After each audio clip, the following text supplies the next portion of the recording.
अस्सलामुअलैकुम, आप देख रही हैं प्रोग्राम हर ज़ाविये से। मैं हूं आपके साथ शुमाइला अरशद। नाज़रीन, आज की एक बड़ी खबर ये रही कि फ़ौजी अदालतों में सिविलियंस के ट्रायल के खिलाफ दरखास्तों पर बनने वाला लार्जर बेंच टूट गया और 7 रुकनी नया बेंच जो है वो तश्कील दे दिया गया। जस्टिस काजी फ़ाइज़ ईसा और जस्टिस सरदार तारिक मसूद बेंच से अलहदा हो गए और जस्टिस काजी फ़ाइज़ ईसा जो कि मुस्तकबिल के चीफ जस्टिस भी हैं, उनकी जानिब से ये कहा गया कि जब तक प्रैक्टिस एंड प्रोसीजर एक्ट पर फैसला नहीं होता तब तक हर बेंच गैर कानूनी है।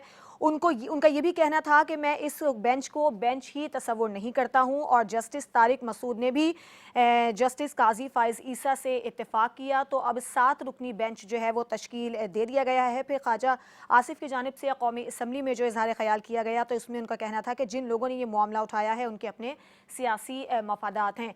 इस मामले पर हम बात करेंगे कि अब ये आगे जाता हुआ मामला किस जानिब नज़र आता है। इसके अलावा हम ये देख रहे हैं कि सियासत से जो ख़बरें आ रही हैं उनमें अभी तक तहरीक इंसाफ को जो उनके अहम रहनुमा थे उनके छोड़ने का सिलसिला जारी है। हमने देखा कि ग़ुलाम सरवर ख़ान ने पीटीआई को खैरबाद कह दिया और वजह वही उन्होंने 9 मई के वाक़यात बताई। उनका ये कहना था कि 9 मई को जो वाक़यात हुए हैं वो किसी तौर पर भी तस्लीम नहीं किए जा सकते हैं। फिर एक गिरफ्तारी की भी आज हमने खबर देखी। साबिक़ गवर्नर पंजाब उमर सरफराज चीमा की अहलिया को गिरफ्तार कर लिया गया। उसके पीछे क्या वजूहात हैं इस पर हम बात करेंगे। इसके अलावा जो मईशत है वो भी अभी फ़िलहाल संभल नहीं पाई है। वज़ीर आज़म मईशत को अपने पाँव पर खड़ा करने के लिए ख़ासे मुतहर्रिक दिखाई दे रही हैं। हमने ये भी देखा कि उनकी IMF से मुज़ाकरात की जो सूरत हाल है वो वाज़िब फ़िलहाल नहीं हो सकी है। उनकी जानिब से एक बार फिर ये यकीन दहानी करवाई गई है कि IMF का मुआहिदा हो जाएगा, लेकिन अगर IMF का मुआहिदा नहीं होता है तो फिर क्या होगा, क्योंकि हमने देखा कि हुकूमत की जानिब से प्लान बी पर जो है वो काम तेज़ कर दिया गया है। और इस हवाले से हम ये देख रहे हैं कि कराची पोर्ट कंटेनर टर्मिनल्स को भी जो है वो लीज़ पर देने का मुआहिदा तय पा गया है। इसके अलावा जो दीगर ममालिक हैं जिनमें ईरान, अफ़गानिस्तान हैं और फिर दूसरे जो हमारे दूसरे ममालिक हैं रूस वगैरह, उनसे तेल और गैस के मुआहिदे भी जो हैं वो किए जा रहे हैं। तो क्या ये सब प्लान बी का हिस्सा है और यह मुस्तकबिल में कितने फ़ायदेमंद साबित होंगे? इन मौज़ूआत पर आज हम अपने मेहमानों से बात करेंगे। मुनव्वर भट्ट साहब लाहौर स्टूडियो से हमारे साथ मौजूद हैं और काशिफ रफ़ीक इस्लामाबाद स्टूडियो से हमारे साथ मौजूद हैं और इम्तियाज़ खान फ़ारान साहब कराची स्टूडियो में हमारे साथ हैं। सबसे पहले मुनव्वर साहब बताइएगा, आज की बड़ी अहम खबर ये रही कि बड़ा अहम बेंच टूट गया, 7 रुकनी नया बेंच जो है वो तश्कील दिया गया है। अब ये मामला किस जानिब जाता दिखाई देता है? जो अदालत उज़्मा ने जो फैसला किया हुआ उसके ऊपर तो कोई कमेंट नहीं कर सकते, अभी तो प्रोसीडिंग शुरू हुई है। लेकिन ये जस्टिस काजी फ़ाइज़ ईसा साहब ने जो अपने रिमार्क्स दिए हैं कि भी रात को देर से एक जो उनको एक इतला मिली बेंच में शामिल होने की और उसके बाद जो केस जो सबसे आखिर में आया उसको सबसे पहले लगा दिया गया, उसके ऊपर उनके तहफ़्फ़ुज़ात हैं। और दूसरा जो नया कानून पास किया पार्लियामेंट ने उसके हवाले से जब तक अदालत उज़्मा अपना स्टे के ऊपर बात नहीं करती तब तक वो किसी भी बेंच में शमूलियत इख्तियार नहीं करेंगे। और इसके अलावा उसमें उन्होंने ये भी कहा कि भी पहले उस केस का फैसला हो जाए। तो चीफ जस्टिस साहब ने अगरचे इस बात का इंदिया दिया कि हम उस केस को रिजॉल्व कर देते हैं, लेकिन उन्होंने कहा जब तक ये मामला तय नहीं हो जाता वो किसी भी बेंच में नहीं बैठेंगे। वो इस केस में सुनने के लिए तैयार थे, लेकिन चूंकि ये मामला इस तरह का कि वो उनका असूली मौक़िफ़ आड़े आ रहा है तो इसलिए वो मज़ीद समाअत में नहीं बैठेंगे। तो जिसके बाद ये एक और जज साहब ने भी उनके मौक़िफ़ की तायद की और वो बेंच से अलहदा हो गए, जिसके बाद चीफ साहब ने 7 रुकनी बेंच जो बना के तो उस केस की प्रोसीडिंग शुरू कर दी और फौरी रिलीफ जिसके लिए एतजाज़ अहसन साहब को तवक्को थी कि वो मिल जाएगा वो इन्हें नहीं मिल सका। तो अभी ये प्रोसीडिंग के ऊपर चल रहा है मामला, देखते हैं कि अभी ऊंट किस करवट बैठेगा। ठीक है। अच्छा काशिफ, आप बताइएगा जो रिमार्क्स आज दिए गए हैं जस्टिस काजी फ़ाइज़ ईसा की जानिब से, आप क्या कहेंगे इस पर? देखिए, मैं अपने देखने वालों को ये ज़रूर बताना चाहूँगा कि फ़ौजी अदालतों में सिविलियन ट्रायल के हवाले से जो इस वक़्त मेन पिटिशनर जो है सुप्रीम कोर्ट में मौजूद है, उनमें लतीफ़ खोसा जिनकी सारी ज़िंदगी की सियासत पीपल्स पार्टी से वाबस्ता है। इस तरह एतजाज़ अहसन भी पीपल्स पार्टी के हरावल दस्ते के लीडरशिप है। इसके अलावा जो जस्टिस जवाद ख़ाजा भी पिटिशनर बन के वापस गए।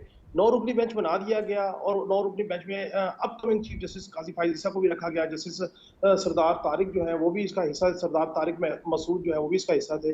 गो के जस्टिस काजी फाइज ईसा की जानिब से ये कहा गया जब तक प्रैक्टिस एंड प्रोसीजर बिल जो है उसका फैसला नहीं हो जाता, उस केस का फैसला जब तक नहीं होता, किसी बेंच का हिस्सा नहीं बनेंगे और ना ही किसी बेंच का हिस्सा बनना चाहेंगे। इसी तरह जस्टिस सरदार तारिक मसूद का भी यही कहना था कि जो अब तक प्रैक्टिस एंड प्रोसीजर बिल का जो केस है उस हवाले से कोई फैसला नहीं हो जाता, गो के वो फैसला मौजूदा चीफ जस्टिस ने कहा कि उस पर काम बात की जा सकती है और उसको भी हल किया जा सकता है, लेकिन इमीडिएटली जो है ना इस मामले को देखा जाए। लेकिन 2 जजेस साहबान और जिनमें बिलखसूस जो अपकमिंग चीफ जस्टिस हैं उन्होंने भी जब बेंच में बैठने से माजत कर ली, तो 7 जी रुकनी बेंच ने फिर दोबारा इस केस की जो है वो समाअत की। बुनियादी तौर पे इस केस में जो इम्पोर्टेंट नुकता था जो पिटिशनर्स था उनका, उनकी तरफ से ये था कि इमीडिएटली हुक्म इम्तनाई जारी किया जाए, ताकि अगर किसी जगह पे फौजी अदालतों में कोई सिविलियन ट्रायल जो है हो रहा है तो उसको रोका जा सके, जिसको जो उनको पिटिशनर को फिलहाल तो ऐसा लगता है कि उन्हें कोई रिलीफ नहीं मिला। और चीफ जस्टिस साहब की जानिब से जो रिमार्क सामने आए, उन्होंने कहा कि आप इतने जज्बाती ना हो, अदालतें फौजी हों या सिविलियन हो, वकील करने की तमाम अदालतों ने सहूलतें मुहैया की हुई हैं बिल्कुल। और हम इस केस को सुनेंगे, उसके बाद देखेंगे और इस केस की समाअत जो है वो कल दोबारा होगी, 7 रुकनी बेंच दोबारा समाअत करेगा। कोशिश ये थी जी लतीफ खोसा साहब की कि हमें आज जो है हुक्म इम्तनाई मिल जाए और हम इस मामले को जो प्रोसीजर चल रहा है फौजी अदालतों का उसको कम कर दिया जाए। देखना ये है कि अब सुप्रीम कोर्ट जो है वो किस हद तक और कब इसका फैसला करती है। ठीक है काशिफ। इम्तियाज साहब, आपको क्या लगता है आज जो रिमार्क्स दिए गए हैं और जो आज समाअत हुई है, 9 रुकनी बेंच बना, टूटा, फिर 7 रुकनी तश्कील दिया गया, क्या कहेंगे? बिस्मिल्लाहिर्रहमानिर्रहीम। देखिए जो केस आया है, जो 7 रुकनी बेंच अब उसकी प्रोसीडिंग करेगा, ज़ाहिर है मुनव्वर भट्ट साहब जैसे कह रहे थे हम उस पर गुफ्तगू नहीं करते, लेकिन जो जस्टिस फाइज ईसा जो यानी कि आने वाले हमारे चीफ जस्टिस हैं और जस्टिस तारिक मसूद खोसा साहब, उन्होंने जो रिमार्क्स दिए, देखिए बात बिल्कुल सही है, मैं उसूली तौर पे उससे इत्तेफाक करता हूँ। और जो दोस्तों से बात भी, जो हमारे लॉयर्स वगैरह दोस्त थे, उनसे डिस्कशन हो रही थी ये जब सामने आया मामला, कि जब प्रोसीजर और ये जो एक जो बिल है, जो एक्ट मंजूर किया गया था, उसके ख़िलाफ़ एक पिटीशन यानी जब आई या एक रेफरेंस, और उसको एडमिट भी कर लिया, उसकी तारीख उसकी प्रोसीडिंग भी होनी है, तो बात सही है। इख्तियारात को एक था ना कि जी ये कहा गया कि अदलिया के इख्तियारात में तब्दीली की गई है या तरमीम की गई है पार्लियामेंट की जानिब से, तो उस पर एक तरह से उसूली सा मौक़िफ़ है उनका, और कि भाई ये रिज़ॉल्व हो जाए, उसके बाद हम आगे चलेंगे। और दूसरी जानिब जो अगर हम बात करें, जो ये फ़ौजी अदालतों वाला जो मामला चल रहा है, चूँकि लतीफ़ खोसा साहब ने जो है और एतज़ाज़ हसन साहब ने भी उस पर गुफ्तगू की है, इसलिए हम उस पर बात कर सकते हैं।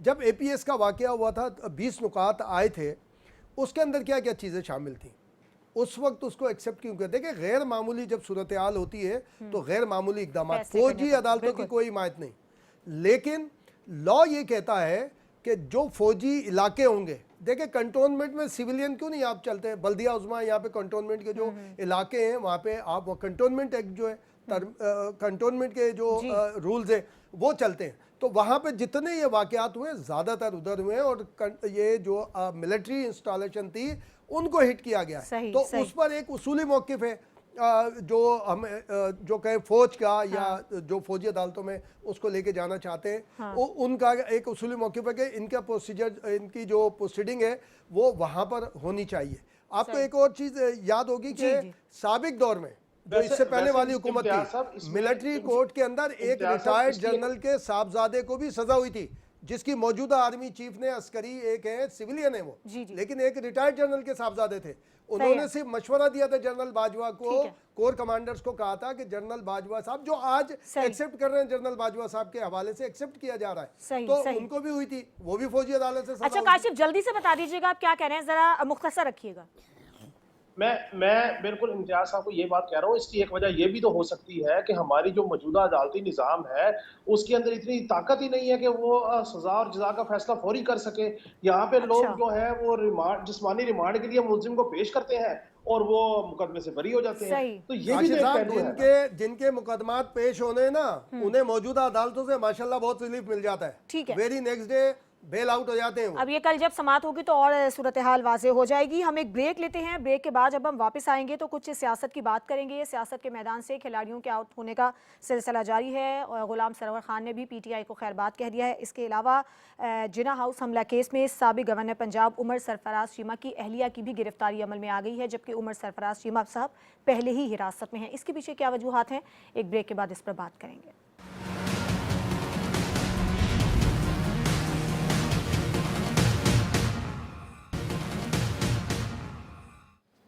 Welcome back. सियासत के मैदान में क्या चल रहा है, कौन हिरासत में लिया गया है, और हमने ये भी देखा कि गुलाम सरवर खान ने तहरीक इंसाफ छोड़ने का ऐलान कर दिया। काफ़ी देर से उनके जानिब से ये बयान और ये ऐलान सामने आया है। काशिफ बताइएगा, गुलाम सरवर खान ने जो पीटीआई को खैरबाद कह दिया है, क्या मौक़िफ़ अपनाया उन्होंने? देखिए, मौक़िफ़ सबका एक ही है, वो गुलाम सरवर खान हो या उनसे पहले छोड़ने वाले हों, कि 9 मई के जो वाक़यात हैं उनके ऊपर उनको बड़ा अफ़सोस है और ऐसे किसी वाक़े की वो हिमायत नहीं कर सकते और ऐसी किसी जमात की पॉलिसी की हिमायत नहीं कर सकते, इसलिए जो है सारे अमल से अलहदा हो रहे हैं। सही। लेकिन सवाल ये है कि वाक़या 9 मई को हुआ, वीडियो बयान आज जारी हुआ। हाँ। अब आप देखिए कि ये भी एक सवालिया निशान है। दूसरी बात ये है कि गुलाम सरवर खान के बारे में, गुलाम सरवर खान एक रवायती सियासी हरीफ हैं चौधरी निसार अली खान के।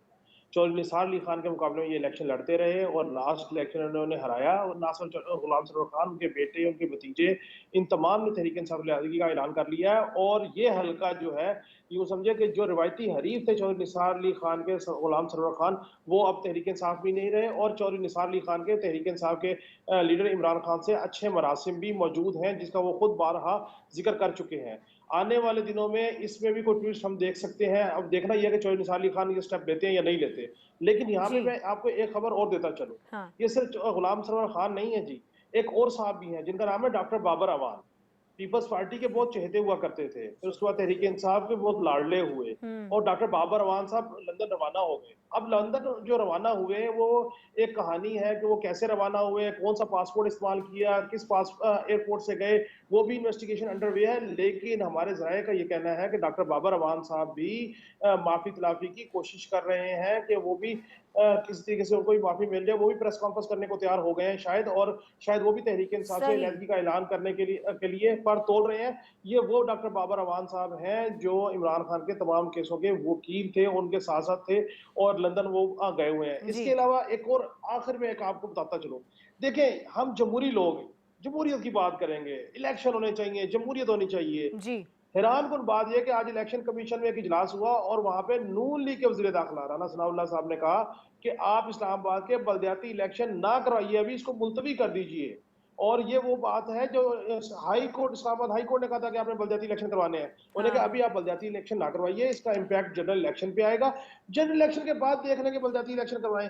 अब आप सोचिए कि हमने जमहूरियत को भी पालना है, हमने बिल्कुल। असेंबली की मुद्दत भी पूरी करनी है, हमने आइन को भी यानी जिंदा कॉलो रखना है, फेल हमने में वोट एक को भी इज्जत तजाद जो देनी है है। वो हम देख रहे और हैं। काशिफ लेकिन इलेक्शन नहीं जरा होने वक्त देना, कम है, इलेक्शन नहीं इम्तियाज होना। साहब का भी हम मौकिफ लेते हैं। इम्तियाज साहब, आप बताइएगा, क्या लगता है कि मजीद अभी विकटें गिरने का सिलसिला जारी रहेगा? देखिए, मैं तो उसको थोड़ा सा तब्दीली के साथ कहूँगा कि आप मैं तो ये कहता हूँ कि गुलाम सरवर खान ने तहरीक इंसाफ भी छोड़ दी, क्योंकि वो मुख्तलिफ जमातों से होते हुए आए थे। अब वो यहाँ से भी चले गए। हाँ। तो कोई हर्ज की बात नहीं है, कोई ऐसा कोई मामला नहीं है। हाँ। लेकिन ये बात एक जो है ना, जो काशिफ भी कहते हैं, हम भी बार बार कह रहे हैं कि इस बुनियाद पे उनके मामला जो उन्होंने करप्शन किए या उनके खिलाफ अगर कोई शिकायत है वो ख़त्म नहीं होनी चाहिए कि एक प्रेस कॉन्फ्रेंस की कीमत इतनी बड़ी बड़ी हो कि जी करप्शन के केसेस वापस हो जाएं, करप्शन के मुकदमात वापस हो जाएं उनके खिलाफ। ऐसे कई लोग हैं जो प्रेस कॉन्फ्रेंस करके एक दूसरी पार्टी में जाके आराम से बैठ गए, जाके चिल करके। उनके खिलाफ अगर कार्रवाई नहीं होगी तो आने वाले वक्त में जो इस प्रेस कॉन्फ्रेंसेस के पीछे हैं, फिर उनसे फिर एक सवाल होगा दोबारा, फिर मौजूदा हुकूमत से तो होता ही है, ये सारा उनसे भी होगा। बात यह कि उसूली तौर पे अगर कोई अलहदा हो रहा है उसका राइट है, जाना चाहिए, उसमें कोई मसला नहीं है। बाबर एवान साहब का भी यही है, वो पता नहीं कहाँ से होते फिर तहरीक इंसाफ के अंदर वो आए थे, पीपल्स पार्टी के भी बड़े वो अहम थे। और उस वक्त जो गिलानी साहब थे, हमारे यूसुफ रजा गिलानी, उसके भी वो वकील रहे। हाँ। अभी इमरान खान साहब के वकील थे, तो उसमें कोई फ़र्क नहीं पड़ता। लतीफ़ खोसा साहब हैं, ये भी बड़े मुकदमात में रहे। आसिफ जरदारी साहब के मेन वकील होते थे। एतजाज़ हसन ने कई एक मुकदमात लड़ने से माजत की थी, या डेट पे नहीं आते थे उस पर नाराज़ होते थे। पार्टी भी और बीबी भी हमने देखा कई दफ़ा नाराज़ हुई थी।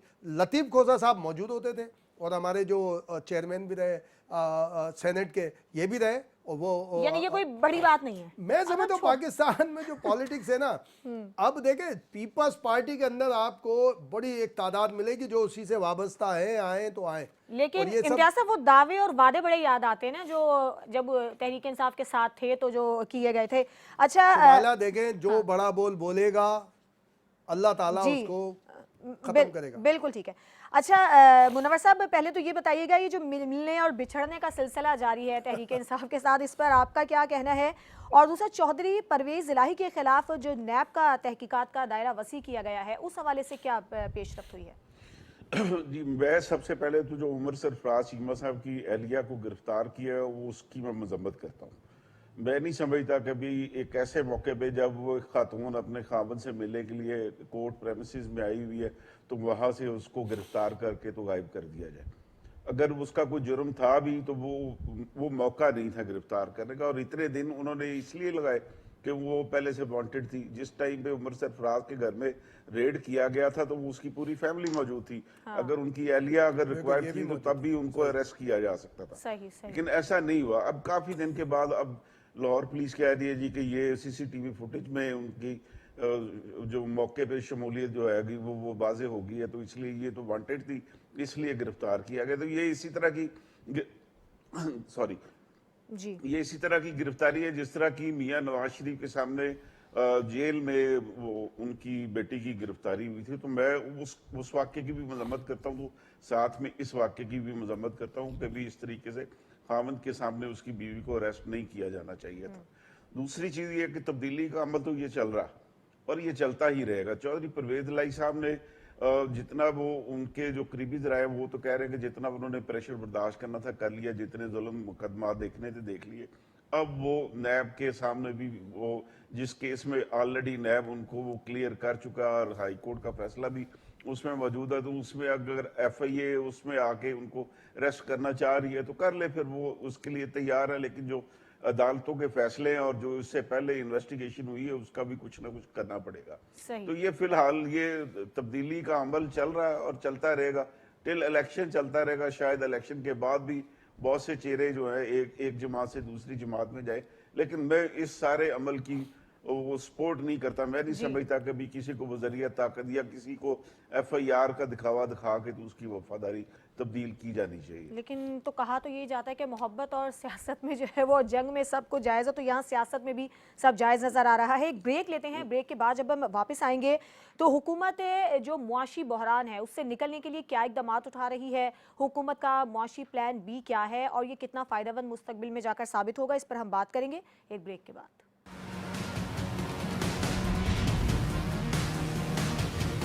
डालने के लिए अब हाथ पैर मारना तेज़ कर दिए हैं। वज़ीर आज़म भी खासे मुतहरिक दिखाई दे रहे हैं। वज़ीर ख़जाना की जानिब से भी कोशिशें की जा रही हैं।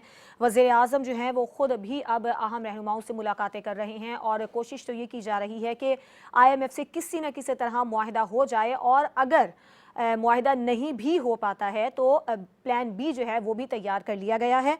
इम्तियाज़ खान फ़ारन साहब, बताइएगा आपको क्या लगता है हुकूमत का प्लान B है क्या, कितना फ़ायदेमंद साबित होगा और हुकूमत की तरजीहात मईशत को संभालने के लिए जो हैं वो कैसी हैं? देखिए 2035 तक की जो बात की गई है, कल एपेक्स कमेटी भी अनाउंस कर दी गई है जिसमें ख़ुद वज़ीर आज़म हैं और आर्मी चीफ़ के अंदर आर्मी चीफ़ भी उस एपेक्स कमेटी में शामिल है। अब ज़ाहिर है कि अगर हम वज़ीर आज़म की और मिनिस्टर साहिबान की बात करें तो वो 2 महीने अगस्त तक जो है वो जब ये गवर्नमेंट इस तरह होगी और जब केयर टेकर आएगा तो उस वक्त उनका क्या स्टेटस होगा ये एक अलग चीज़ है। लेकिन 2 महीने तक अगस्त तक जब तक ये असम्बली है और हुकूमत है जब तक उनके पास काम करने का टाइम है। लेकिन एपेक्स कमेटी के क़याम का मतलब ये है कि हुकूमत बहुत संजीदा है। और एक बात हम इन्हीं प्रोग्रामों में बार बार कहते रहे हैं कि IMF अपनी स्ट्रेटजी पे काम कर रहा है, और जो कि मैं सना की और जो दूसरों ने बात की थी कि इंटरनेशनली भी पाकिस्तान के बाजू मरोड़ने के लिए IMF को इस्तेमाल किया जा रहा है, इसमें कोई दो राय नहीं है। तो उसके मुकाबले में हमारी तरफ से भी हिकमत अमली चली है। याद होगा आसिफ जरदारी साहब ने भी, नवाज शरीफ साहब ने भी ये बात की थी, और आसिफ जरदारी ने एक बड़ी मुलाकातें की थी बड़े बड़े बिजनेसमैन से, और उनसे $100 बिलियन तक की बात की थी, और कहा था कि हम अगर IMF राजी नहीं हुआ तो हम एक मुतबादिल है हमारे पास भी। इसहाक डार साहब ने भी ये सारी बात की थी। तो हुकूमत की अपनी पॉलिसी भी है, क्योंकि देखिए इसमें एक चीज़ जो आती है सामने, IMF से हमें पैसे मिल नहीं रहे, लेकिन उसकी इंस्टॉलमेंट जो है वो प्रॉपर हम तरीके से पे कर रहे हैं, और जब तक वो हम पे कर रहे हैं तो इसका मतलब हम डिफ़ॉल्ट नहीं कर रहे हैं। हाँ, महंगाई का, हमारे एक्सपोर्ट का, ये हमारे साथ एक प्रॉब्लम चल रहा है जो कि बहुत बड़ा प्रॉब्लम है। हाँ। और ये कहा जा रहा है IMF अगर हमसे एग्री नहीं होगा तो महंगाई का तूफान आएगा, इससे बड़ा तूफान कोई नहीं आएगा।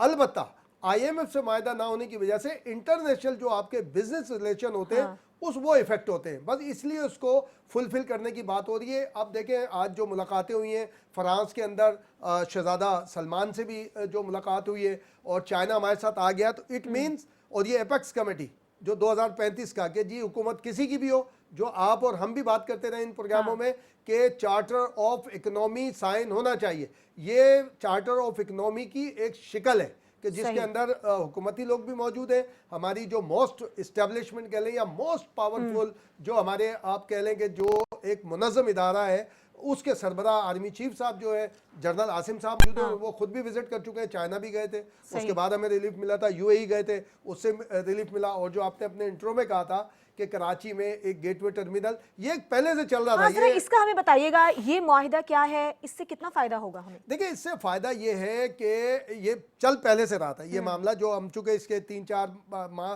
बल्कि उससे पहले से ये मामला थे, जो यहाँ पर उनके जो कॉन्सुलेट जनरल हैं वो 1-2 मुलाकातों में इसका इजहार कर चुके थे। लेकिन आपके पास जॉब अपॉर्चुनिटीज बढ़ती हैं ना, इन्वेस्टमेंट, जैसे $1.8 अरब की बात हो रही है कि $1.8 अरब जब आएंगे, इन्वेस्टमेंट होंगे, तो उससे ना सिर्फ ये कि आपके पास इन्वेस्टमेंट आएगी, बल्कि आपको जॉब्स के जो रास्ते हैं, जो आपके अपने लोग हैं, जो आपके एक्सपर्ट्स हैं, उनके लिए उनके माशी तरक्की, रोज़गार के मौके भी चलेंगे। लेकिन एक और बात है शुमाइला कि हमें सबको बैठ के करना पड़ेगा। अब इससे बड़ी एपेक्स कमेटी का क़याम है, उसके अंदर बड़ी बड़ी पर्सनालिटीज़ मौजूद है, और जो कि हुकूमत से हट कर भी हैं। तो उसके बाद जो हमारा इन्वेस्टर है, ये बात सही है, बाहर की इन्वेस्टमेंट से ज़्यादा शुमाइला हमें इंटरनल इन्वेस्टमेंट की ज़रूरत है। लेकिन उसके लिए जब तक आप मौजूदा सरमायाकार जो आपका पाकिस्तानी सरमायाकार है, उसको आप अगर सपोर्ट नहीं करेंगे, उसको कॉन्फिडेंस नहीं देंगे,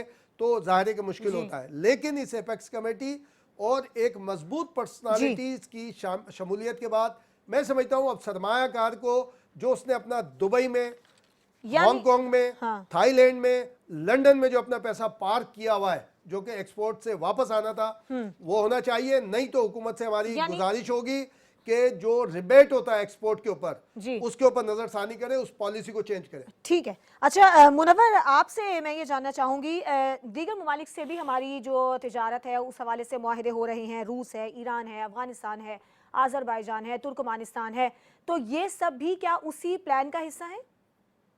बिल्कुल, ये हमने कल भी इस पे बात की थी कि प्लान बी जो है वो प्रैक्टिकली अब प्लान ए बन चुका है, और मुसद्दिक मलिक साहब ने इसका हिंट आउट किया था कि भी $110 बिलियन की टोटल इन्वेस्टमेंट होनी है 5 सालों में, और 2023-24 का जो फिस्कल ईयर है इसके अंदर $25 बिलियन की इन्वेस्टमेंट आएगी।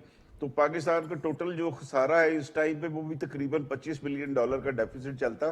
तो ये जो डेफिसिट को कवर करने के लिए उन्होंने जो मुतबादल इंतजाम किए, तो उसके ऊपर अब काम चल रहा है। और ये मैं यहाँ पे अगर आपकी इजाज़त हो तो छोटी सी एक इंफॉर्मेशन शेयर करता हूँ। जहाँ तक मुझे मुस्लिम लीग नून के ज़राए से ये मालूम हुआ है कि मियाँ नवाज शरीफ साहब भी अगस्त के तीसरे हफ्ते में पाकिस्तान पहुंच रहे, और उन्होंने अपना बेसिक होमवर्क जो है इस हवाले से मुकम्मल कर लिया। अभी सिर्फ उनका ये है कि भी गवर्नमेंट ने जो कानून पास किया है उसके ऊपर उसको प्रेसिडेंट से अप्रूवल मिल जाए। अगर प्रेसिडेंट से अप्रूवल नहीं मिलती तो दूसरा सेशन कंप्लीट करके असेंबली के अंदर उसको कानून का हिस्सा जो वो बना दिया जाएगा, तो उसके बाद से ये चीजें बिल्कुल डिफरेंट हो जाएंगी। अभी हुकूमत ने अगस्त से पहले जो इकोनॉमिक पॉलिसी है उसके ऊपर जंगी बुनियादों के ऊपर काम करना, और ये देखिए आइंदा चंद दिनों के अंदर पाकिस्तान की जो हाई अप्स हैं वो UAE और चाइना के लगातार दौरे करेंगे ताकि जो पाकिस्तान की मईशत जी। है उसको संभाला मिल सके। ठीक है। अच्छा काशिफ, हमें ज़रा वज़ीर आज़म की जो सरगर्मियां हैं उसके हवाले से बताइएगा। वज़ीर आज़म खासे मुतहरिक दिखाई दे रहे हैं IMF के मुआहिदे के हवाले से और जो दीगर मईशत को चैलेंजेस दरपेश हैं उससे निकालने के लिए क्या मसरूफियात हैं उनकी, और जो हुकूमत का प्लान बी है वो किस तरह से अब अमल दरामद करेगा? देखिए, वज़ीर आज़म तो उस वक़्त से मुतारिक हैं जब से वो वज़ीर आला थे। मुतारिक वज़ीर आज़म है, इसमें कोई शक नहीं है, और जितने क्रूशल हालात में उन्होंने हुकूमत सँभाली, जितने क्रूशल हालात में और जितने नैरो मार्जिन के साथ वो हुकूमत को लेके चल रहे हैं, ये उनका बड़ा हौसला है। और उनकी कोशिश है कि इकॉनमी को एक रुख़ पे डाल दिया जाए जिसमें उनको उनके इत्तेहादियों की बिला शिरकत गैर सपोर्ट हासिल है और इदारों को भी सपोर्ट हासिल है। इसमें कोई शक नहीं है। वज़ीर आज़म तो पिछले कई दफ़ा जो है वो IMF के जो हेड हैं उनसे भी फ़ोन पे बात कर चुके। अब वो फ्रांस गए हुए हैं, मुख्तलिफ़ ममालिक के वफ़ूद से मुलाकात कर रहे हैं, सरबराहान से मुलाकात कर रहे हैं, MBS से भी मुलाकात हो रही है। लेकिन अब सुना ये है कि IMF जो है वो सऊदी अरब की गारंटी को भी कंसीडर नहीं कर रही पैसे देने के लिए। अब वज़ीर आज़म तो कोशिश कर रहे हैं कि IMF से किस तरीके से हमें पैकेज मिल जाए, और वो जो 1 डेढ़ अरब डॉलर या 2 अरब डॉलर है उससे वो पाकिस्तान का बहुत बड़ा कोई रिलीफ नहीं हो जाना। लेकिन असल बात ये है कि पाकिस्तान की इकॉनमी पे एक स्टेप लग जाएगी कि पाकिस्तान की इकॉनमी डिफ़ॉल्ट साइड पे नहीं है, बिल्कुल सही। जिससे जो इन्वेस्टर्स हैं उनका जो बहाल होता है। लेकिन मैं ये समझता हूँ कि अब जो हम सूरत-हाल देखते हैं, जनवरी से जून एंड होने तक IMF से मुज़ाकरात नहीं कंक्लूड हो पा रहे और मुआहिदा नहीं हो पा रहा। ऐसे लगता है कि जैसे इंटरनेशनल साम्राज्य जो है वो पाकिस्तान की इकॉनमी को वेंटिलेटर पे रखना ही चाहता है। वो नहीं चाहता कि पाकिस्तान की इकॉनमी जो है वो बूस्ट करे या वो किसी रोड मैप के तहत चले। क्योंकि उसकी वजह ये है कि अगर IMF के ऊपर होल्ड ज़्यादा देखा जाए तो अमेरिका का है और उसके अलाई ममालिक का है, और हमारी इस वक़्त जो प्लान बी है इकॉनमी का, उसमें चाइना के साथ और सऊदी अरेबिया के साथ, रशिया के साथ, अफ़गानिस्तान के साथ हमने एक अपना मोमेंटम डेवलप कर लिया है। और हाँ। हमारा जो सी पैक है गवादर से लेकर उज़्बेकिस्तान तक अगर वो रोड भी सूरत चलता है तो हमारे लिए इकॉनमी का बड़ा अच्छा एक स्कोप है। लेकिन जो सी पैक के मुखालिफ इंटरनेशनल कुव्वतें हैं, वो जी। कैसे चाहेंगी कि पाकिस्तान की इकॉनमी जो है वो वेंटिलेटर से उतरे और वो प्रॉपर्ली चलना शुरू कर दे। इस सारे मामले में मैं ये समझता हूँ कि वज़ीर आज़म साहब जो अब तगोदो कर रहे हैं, कोशिश कर रहे हैं, उनकी कोशिश को सराहना चाहिए, उसके ऊपर तो कोई बात ही नहीं करनी चाहिए। लेकिन ये ज़रूर है कि जो हमारे वज़ीर ख़ज़ाना साहब थे जिन्होंने ये बुलंद-बाग दावे किए थे, आज भी कौमी असेंबली से निकलते हुए जब उनसे सहाफ़ियों ने पूछा, अब से कुछ देर पहले, हाँ। कि आप बताइए कि IMF का मुआहिदा क्यों नहीं हो पाया, आपकी नाकामी है, तो वो सहाफ़ी के साथ तकरीबन उलझने की पोज़ीशन में आ गए और अपने गार्ड को कहा इनका मोबाइल छीन लो। अब देखिए इस तरह के रवैये उन सियासतदानों के जो कई दहाइयों से सियासत कर रहे हैं, कई दिहाइयों से IMF को डील कर रहे लेकिन हैं, काशिफ, आप हुकूमत तो बताते पूरी क्यों नहीं हैं कोशिश मुल्क कर को? रही है ना, आगे से ही अगर रिस्पांस नहीं आ रहा मुस्बत तो फिर क्या करें, फिर तो गुस्सा ही देखिए, आएगा ना। वो आखिर आखिर आखिर कोई ना कोई तो वजह होगी कि देने वाले जो हैं वो रिस्पॉन्स नहीं दे रहे। उसकी वजह ये है कि आपके मुल्क में सियासी अदम इस्तेहकाम है। उस दूसरी बात ये है कि इंटरनेशनली जो न्यू विजन और न्यू ब्लॉक्स बन रहे हैं, हम भी तो न्यू ब्लॉक की बात कर रहे हैं। जब हम प्लान हाँ। बी की बात करते हैं तो इट मीन्स हम इकोनॉमी के न्यू ब्लॉक की बात करते हैं। तो जो न्यू ब्लॉक में हम जा रहे हैं और पाकिस्तान उसमें पार्टिसिपेट कर रहा है अपनी फलाह के लिए जी। और इकोनॉमी को ऊपर लेके जाने के लिए। तो पुराने जो लोग हैं वो तो चाहेंगे कि पाकिस्तान के आर्म ट्विस्ट रखे जाए। पाकिस्तान की इकोनॉमी के ऊपर अगर मुआहिदे की स्टैंप लग गई तो जो ये तवक्को की जा रही है कि यहाँ पर इन्वेस्टमेंट $25 बिलियन आएगी, वो 25 बिलियन से 50 बिलियन पे भी ड्रैग कर सकती जा सकती है। ये सही। मेरी बात याद रखिएगा। बुनियादी तौर पे IMF का मुआहिदा जो नहीं हो पा रहा, जिसको नहीं करने दिया जा रहा, उसके प्रेशर कुव्वतें हैं जो चाहती हैं कि सियासी पाकिस्तान की इंटरनेशनल इकोनॉमी के कुव्वतें ऊपर भी हैं, सियासी पाक अदम इस्तेहकाम भी है। इम्तियाज साहब देखिए कुछ कहना अदम चाहेंगे? नहीं इसहाक डार के हवाले से देखिए, जो और ये काशिफ बात कर रहे हैं ना, इंटरनेशनल देखिए उन्हें गुस्से में नहीं आना कुव्वतें चाहिए। जो सी हैं वो ये ना चाह सके, वो ये ना कर सके कि पाकिस्तान की इकोनॉमी जो सी है वो वेंटिलेटर से उतर गई और स्मूथ हो गई है। सही है, ठीक है इम्तियाज साहब। देखिए इसहाक डार वाली बात जो है ना, इसहाक डार साहब ने ईमानदारी से बताया, कोई ये बिल्कुल सही कह रहे हैं काशिफ, उन्होंने कभी किसी से मशवरा किया?